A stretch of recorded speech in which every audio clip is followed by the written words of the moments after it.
একটু টপটো নিই, রান্নাটা আমি চাপাই। দেখো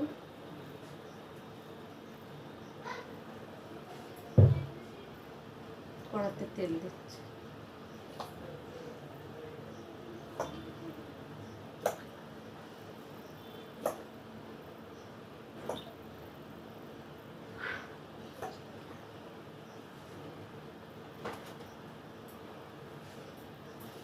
এখানে গোটা মশলা থেতো করে রেখেছি, লবঙ্গ, দালচিনি, ছোট এলাচ, শুকনো লঙ্কা, তেজপাতা। এখানে আলু কেটে হলুদ নুন মাখিয়ে রেখেছি, আলুটাকে ভেজে নিচ্ছি।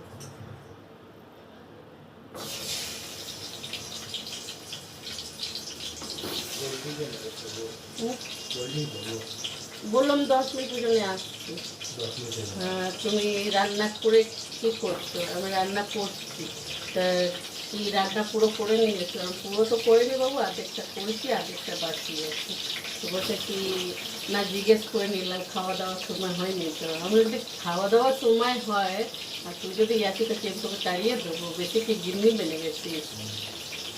তো বলছে না ভাই না, না ভাই না ভাই। কাকিমা জিজ্ঞেস করলো মেয়েটাকে করলে, মেয়েটার খবর নিলে ডান্স স্কুলে। তা আমি বললাম তোমার অপেক্ষা করছি, তোমার যেদিন ছুটি হবে সেদিনই আমি যাবো। বলছে কি আমি সোমবার দিনই এসেছিলাম, তো আমাকে যদি খবর দিয়ে দিতাম মঙ্গলবার দিনই চলে যেতাম। আমার থাক, তোমার তো শুনলাম শরীরটাই তোমার ঠিক নেই, তো তুমি ঠিক যাবে। বা বললাম তারপরে এসে যেটা সবে থেকে কাজই করে যাচ্ছি বাড়িতে।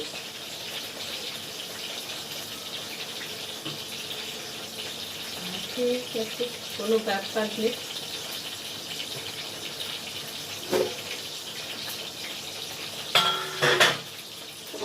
আর এখানে চিকেনটা কষিয়ে রেখেছি।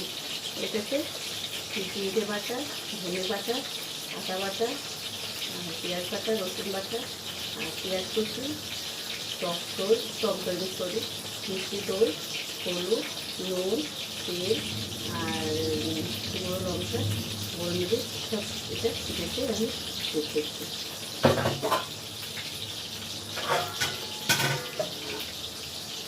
আলুটাকে ভেজে দেবো।